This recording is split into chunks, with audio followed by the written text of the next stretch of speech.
वहाला भाई बहन, अयूब पंहिंजे त्रे मित्र खे जणाई रहियो आहे कि ऐं मुंहिंजे बारे में गैरसमझ कई जा न। ऐं मूंखे जहिड़ो धारियो था, मूं ते जहिड़ा आक्षेप बद्ध विझो था, अहिड़ो आउं न आहियां। अचो मित्र, अयूब पंहिंजे मित्र खे अॻियां क्रोचे थो, उहो पाण सुणो अयूब जे 6 अध्याय 18 थी 23 कलम में।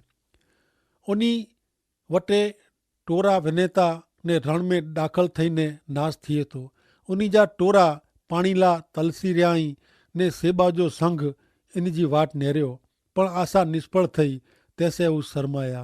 हू हुते पुगा तॾहिं लज्जाया शर्माया कीं का हाणे ऐं अहिड़ा जयो मुंहिंजी भयंकर दशा नेरीने ऐं द्रजो था। कोरो आऊं चयो कि मूंखे कीक ॾियो, कि आंजे पैसे में जा मुला ख़र्च करियो, कि दुश्मन जे हथ में जा मूंखे उगारियो, कि ज़ुल्मी जे हथ में जा छुड़ायो। अयूब पंहिंजे मित्र अलीफाज तैमानी खे पंहिंजी ॻाल्हि जणाए रहियो आहे।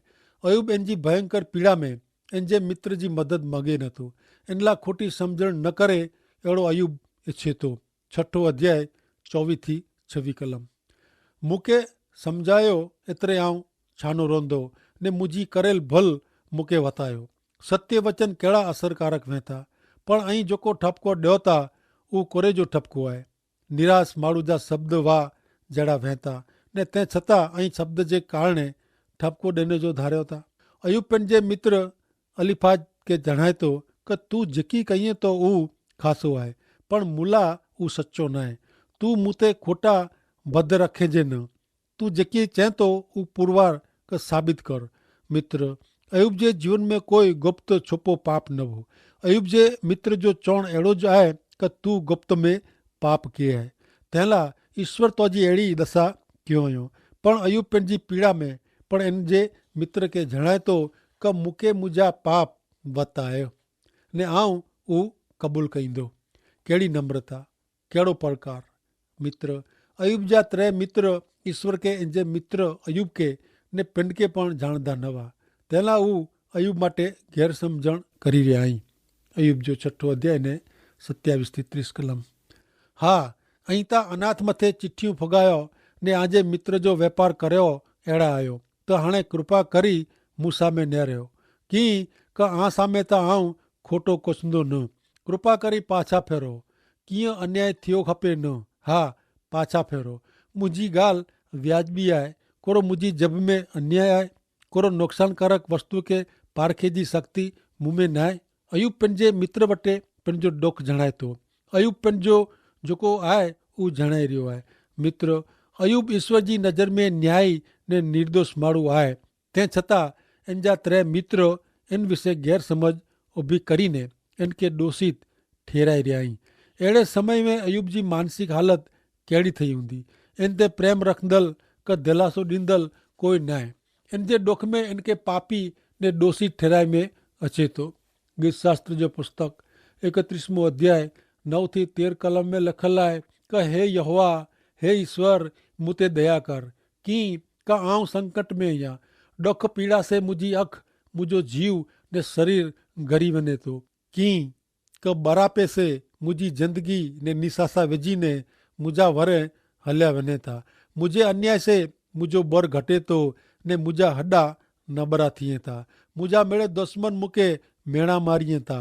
हा, मुंहिंजा पड़ोसी था मूंखे अतिशय मेणा मारिए था ने मूंखे ओळखे था, उन खे मुंहिंजो धरा लॻे थो। जेको मूंखे ॿाहिरां नेरिए था उहो मूंखे ॾिसी ने भॼी वञे था। यादगिरी में जा निकिरी विया वएं, अहिड़ा मरी वियो आहियां, अहिड़ो सम्झी मूंखे उहो भुली वञे था। ऐं फुटल वासण जहिड़ो आहियां, कीअं का आऊं घणे जे मौसे मुंहिंजी बदनामी सोई आहे। चारे बाजू धरा आहे, उहो भेरा थईने मूं विरुद्ध मसलत कईं था ने मुंहिंजो जीवगनी जी युक्ति कईं था। अचो हाणे पाण अयूब जे 7वें अध्याय जी शुरूआत कयूं। 7मो अध्याय ने तंहिंजी पहले 3 कलम सुणो। कोरो पृथ्वी ते माण्हू खे संकट वेठे जो न आहे, ने कोरो इन जा ॾींहं मजूर जे ॾींहं जहिड़ा नहीं। छांए जी वाट नेरींदल चाकर वारे जी ने पंहिंजे पगार जी वाट नेरींदल मजूर वारे जी मूंखे महीने जा महीना फोगट विताइणा पवंदा ने कंटारे जहिड़ी राति मुला ठरल आहे। मित्र अयूब पंहिंजी पीड़ा ने मानसिक त्रास कहिड़ी अजाइब रीते ज़ाहिर करे थो। पहली कलम में वो हिकिड़ो सनातन सत्य जणाए थो। माण्हू खे ॾुखता वेठे जो आहे, पण ही पीड़ा ने त्रास में जा इनके थोड़ी राहत जी ज़रूर आहे।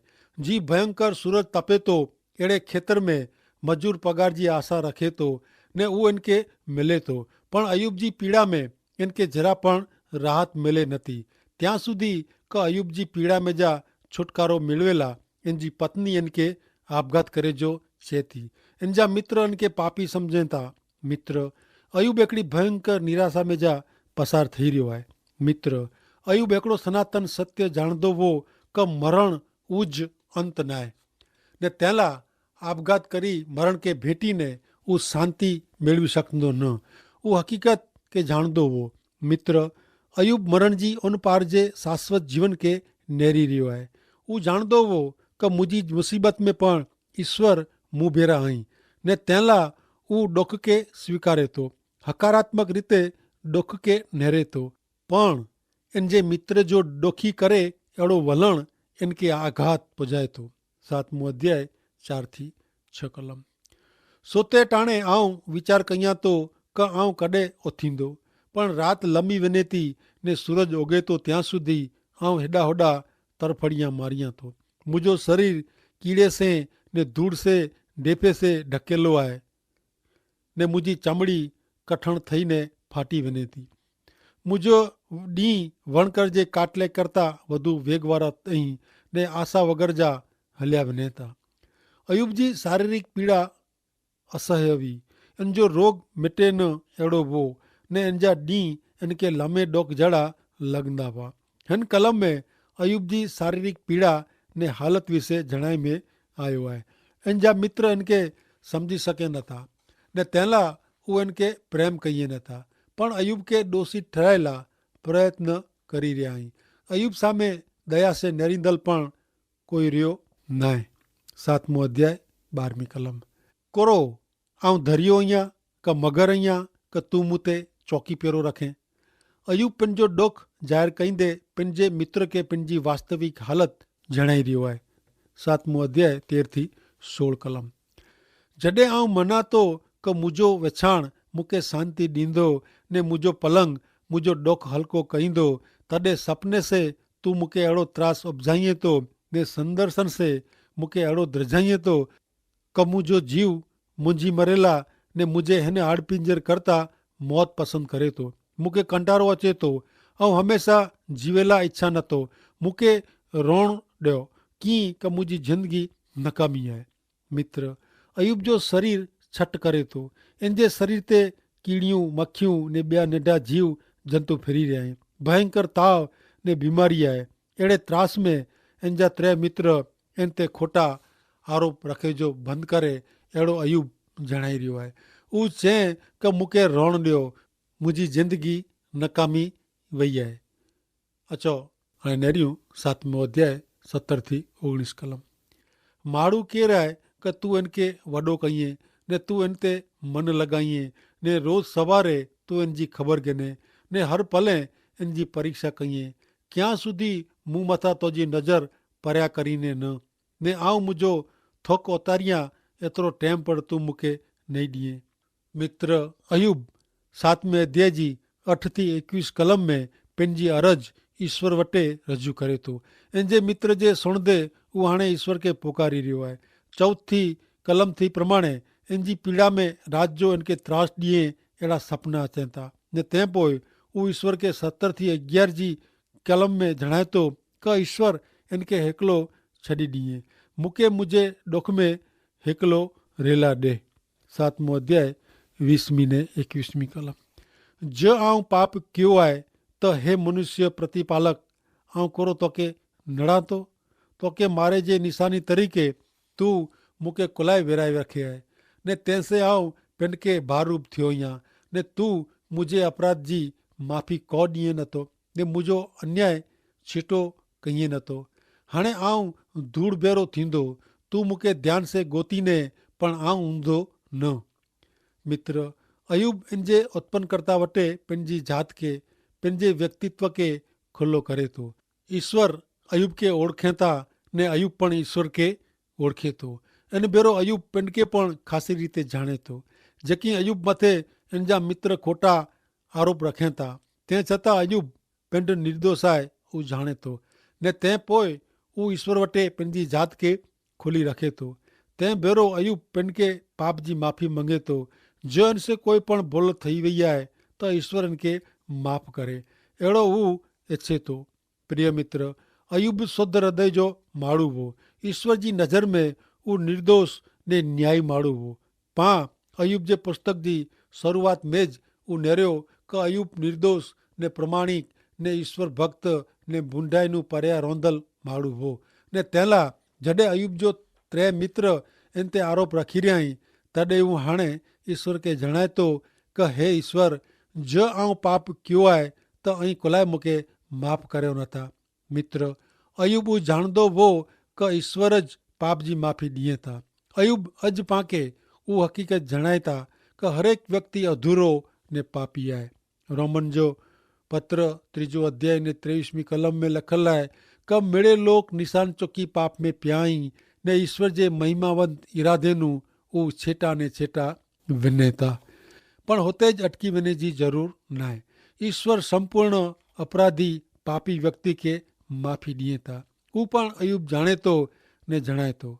रोमन जो 6 अध्याय ने 23वीं कलम में लिखल आहे कि पाप इन जे पगार तरीक़े मरण ॾिए थो, पण ईश्वर पंहिंजे प्रभु यीशु ख्रिस्त मार्फते सार्वकालिक जीवन जी अमूल्य भेट ॾिए था।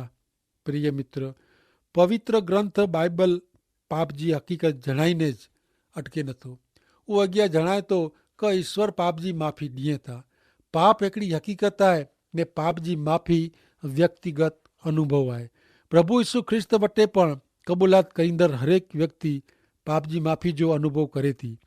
उहो मित्र मुंहिंजो व्यक्तिगत अनुभव पण आहे ने अहिड़े घणे लोक जो पण अनुभव आहे। प्रेरित जा कम 2 अध्याय ने 38वीं कलम में चए था कि पीतर उन्ही खे चयो कि ऐं हरेक आंजे पाप नूं पाछा फिरो ने ई यीशु ख्रिस्त जे नाम में जल संस्कार गिनो, तंहिंसे आंजा पाप माफ़ करे में अचींदा ने ऐं ईश्वर जी भेट एतिरे कि पवित्र आत्मा मेळवींदा। प्रभु यीशु ख्रिस्त पाप जी माफ़ी ॾिए था। इन विषय पवित्र ग्रंथ बाइबल में ईश्वर जो वचन कोरो जणाए थो। उनेरियो गीत शास्त्र जो पुस्तक 32 अध्याय 5वीं कलम। आऊं मुंहिंजा पाप तो वटि क़बूल कया आहीं ने मुंहिंजो अन्याय लिकायो न आहे। आऊं चयो कि ईश्वर वटि आऊं मुंहिंजा पाप क़बूल कईंदो ने उहो मुंहिंजा पाप माफ़ कयईं। 1 योहान 1 अध्याय ने 9वीं कलम में लिखल आहे कि जो पां ईश्वर वटि पंहिंजा पाप क़बूल कयूं त उहो पंहिंजो वचन पारींदा ने योग्य करींदा। उहो पंहिंजे पाप जी माफ़ी ॾींदा ने मिड़े दुष्कर्म से पांखे शुद्ध करींदा। मित्र, ऐं कोरो आंजे पाप जी माफ़ी जो अनुभव कयो हुयो। कोरो ऐं ईश्वर जी पवित्रता में पिंड खे अशुद्ध ने अपवित्र ॾिसो था। ऐं गमे अहिड़ा हूंदा पण ईश्वर आंखे स्वीकारीए था। पवित्र शास्त्र बाइबल में हिकिड़ो माण्हू प्रार्थना कईंदे चए कि हे ईश्वर, मुझ पापी ते दया करियो ने मित्र खुद प्रभु यीशु ख्रिस्त ही पाप क़बूलात कईंदल व्यक्ति खे पाप जी माफ़ी ॾिने में आवई। उहो जणाइए था प्रभु यीशु ख्रिस्त में गमे अहिड़ी व्यक्ति जा गमे अहिड़ा पाप माफ़ थिए था। प्रिय मित्र, ईश्वर मानव जात लाइ कहिड़ी अजाइब जहिड़ी योजना कयो हुयो। ईश्वर वटि पाप जी माफ़ी मिले थी। इन लाइ कोई क़ीमत चुकवे जी न आहे। उहो मुफ़्त मिले थी। मात्र आंखे आंजी जात खे ईश्वर वटि खुली करे जी ज़रूर आहे ने ईश्वर वटि आंजा जीवन तपासे जा आहीं ने हिकिड़े पुठियां हिकिड़ो पाप क़बूल करे जा आहीं। इन जी माफ़ी मंगी जी आहे ने ईश्वर पुत्र प्रभु यीशु ख्रिस्त जो निष्कलंक पवित्र रक्त आंखे मिड़े पाप नूं शुद्ध करींदो। 1 योहान 1 अध्याय ने 7 थी 2 कलम में पण लिखल आहे कि जी हू अजवारे में आहे ती पां अजवारे में जीवो त पांखे हिकिड़े ॿिए साथे संबंध में आहियूं ने उन्ही जे पुत्र प्रभु यीशु जो लुई पांखे मिड़े पाप नूं शुद्ध करे थो। पां में पाप न आहे। अहिड़ो जो पां चओ त पां पंहिंजी जात खे छितरियूं था ने पां में सचाई आहे न। पण जो ईश्वर वटि पां पंहिंजा पाप क़बूल कयूं त उहो पंहिंजो वचन पारींदा ने योग्य करींदा। उहो पंहिंजे पाप जी माफ़ी ॾींदा ने मिड़े दुष्कर्म नूं पांखे शुद्ध कईंदा। जो पां अहिड़ो चओ कि पां पाप कयो ज न आहे त पां ईश्वर खे खोटा ठहरायूं था ने उन जो वचन पामे नाहे। मित्र, प्रभु यीशु ख्रिस्त वटां ज मानवी खे पाप जी माफ़ी मिले थी ने तंहिं ज प्रभु यीशु ख्रिस्त चवनि था ऐं मूं वटि अचो ने आके प्रेम, आनंद, शांति ने आराम मिलंदो। प्रभु यीशु ख्रिस्त अहिड़ो चवनि था। आमीन।